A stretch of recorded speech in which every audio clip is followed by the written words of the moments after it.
pessoal, aqui é a professora Amanda. Sejam bem-vindos a mais uma videoaula do GTMath. Então hoje nós vamos falar sobre as potências de I. Então o que a gente quer é compreender e calcular as potências da forma I elevado a n, onde n é um número natural. Então para isso a gente vai calcular algumas potências de I e tentar observar o que ocorre. Então começando pelo I elevado a zero, a gente tem que I elevado a zero é 1. O I elevado a 1 é o próprio I. O I ao quadrado, a gente já sabe que é menos 1. O I ao cubo, a gente tem agora que observar que o I ao cubo, a gente pode fazer a operação I ao quadrado vezes I. Como o I ao quadrado é menos 1, a gente vai obter menos I. Vamos continuar fazendo mais algumas potências. I elevado a 4. Isso é o mesmo que I ao quadrado vezes I ao quadrado, ou seja, menos 1 vezes menos 1, que é 1. O I elevado a 5, a gente pode ver ele como I elevado a 4 vezes I. O I elevado a 4, a gente acabou de calcular aqui, deu 1. Então, vai ficar 1 vezes I, que vai dar I. O I elevado a 6, ele é o mesmo que I elevado a 5 vezes I. Então, vai ficar I vezes I, que vai dar menos 1. O I elevado a 7, ele é o mesmo que I elevado a 6 vezes I. Então, vai ficar menos 1 vezes I, que vai dar menos 1. I elevado a 8, isso aqui vai dar I elevado a 7 vezes I.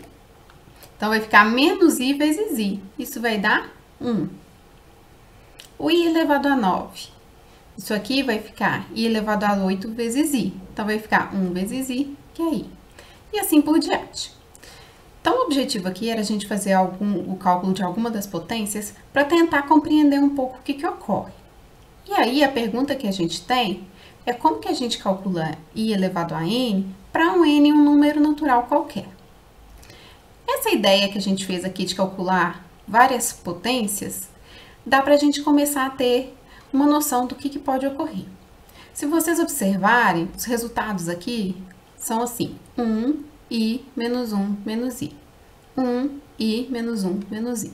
E se a gente continuar aqui, vai ficar 1, I, menos 1, menos I. Os resultados vão se repetindo de forma cíclica. Então, é como se eu tivesse um ciclo de tamanho 4. Então, os resultados sempre serão 1, I, menos 1, menos I.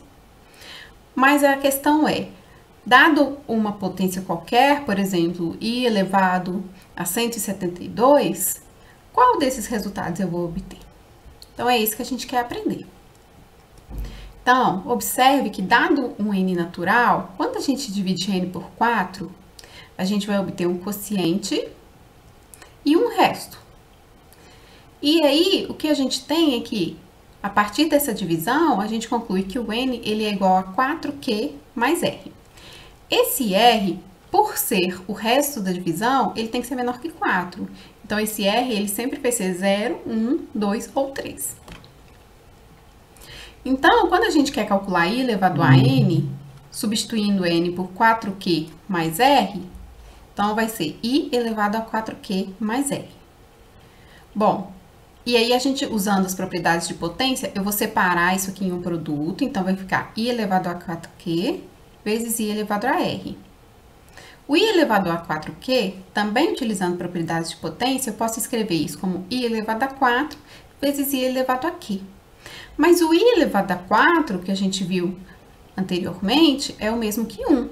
Então, isso aqui vai ficar 1 elevado a q vezes 1 elevado a r. Portanto, vai dar I elevado a r. Ou seja, I elevado a n é igual a I elevado a r, onde r é o resto da divisão de n por 4. Isso significa que quando eu quero calcular uma potência da forma I elevado a n, o que eu tenho que fazer? Eu vou ter que dividir o n por 4 e descobrir o resto da divisão. E aí, então, o resultado vai ser I elevado a esse resto. Lembrando sempre que o resto é sempre 0, 1, 2 ou 3. Vamos ver alguns exemplos aqui. Então, execute as operações e escreva z igual a I elevado a 172 menos 3i elevado a 1027 na forma algébrica. Então, a gente vai começar esse exercício dividindo os expoentes por 4 para descobrir os restos das divisões. Quando eu divido 172 por 4, eu obtenho o resto 0. E quando eu divido 1027 por 4, eu obtenho o resto 3. Então, isso significa que o i elevado a 172 é o mesmo que i elevado a 0, é o resto da divisão de 172 por 4. E i elevado a 0 é menos 1. Quando eu faço i elevado a 1027, isso vai ser i elevado a 3, que é o resto da divisão de 1027 por 4. I elevado a 3 é o mesmo que menos i. Então, z, eu vou substituir esses resultados obtidos aqui embaixo, né? Então, no lugar de i elevado a 172, eu vou substituir por 1. E no lugar do i elevado a 1027, eu vou substituir por menos i. Logo, z é igual a 1 mais 3i, e aí a gente obteve a forma algébrica. Um outro exemplo. Calcule o valor de z igual a 1 mais i elevado a 20. Então, esse aqui é um exercício interessante que a gente faz um uso de uma outra ferramenta. Então, a gente primeiro tem que observar que 1 mais i ao quadrado, aplicando produto notável, isso aqui é 1 mais 2i mais i ao quadrado. Mas o i ao quadrado é menos 1, que vai cancelar com esse primeiro 1 aqui. E aí vai restar somente o 2i. Então, o meu z aqui, que é 1 mais i elevado a 20, eu vou reescrevê-lo da seguinte forma. Eu vou escrever assim, ó, 1 mais i ao quadrado elevado a 10. E aí, eu uso essa informação anterior, que 1 mais i ao quadrado é 2i. Então, isso vai ficar 2i elevado a 10. Propriedade de potência. Isso aqui vai ser 2 elevado a 10 vezes i elevado a 10. 2 elevado a 10 é 1024. E o i elevado a 10, o que a gente tem que fazer? Obter o resto da divisão de 10 por 4. Quando a gente divide 10 por 4, a gente obtém o resto 2. Então, ali vai ser um i ao quadrado, e ao quadrado é o mesmo que menos 1. Então, isso significa que 1 mais i elevado a 20 é o mesmo que 1024. Então, a gente encerra aqui mais uma videoaula. Tchau, tchau!